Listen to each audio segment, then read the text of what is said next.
Rasululloh sallallohu alayhi va sallam muborak hadisi shariflarida تفتح أبواب الجنة يوم الاثنين ويوم الخميس فيغفر الله لكل عبد لا يشرك بالله شيئا إلا رجلا كانت بينه وبين أخيه شحناء فيقال انظروا هذين حتى يصطلحا انظروا هذين حتى يصطلحا انظروا هذين حتى يصطلحا رواه مسلم.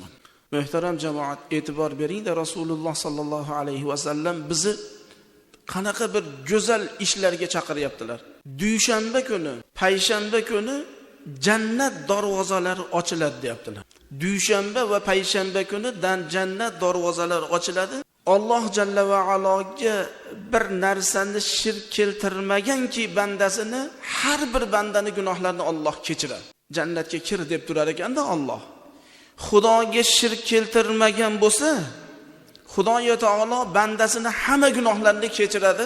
Illo deb turib ajratyaptilar payg'ambarimiz sollallohu alayhi vasallam. Magar bir shaxsni gunohlarini Alloh kechirmaydiki, u shaxs bir birodari bilan gina gudorat qilib gaplashmay yurganlarning gunohlarini Alloh kechirmaydi deyapti.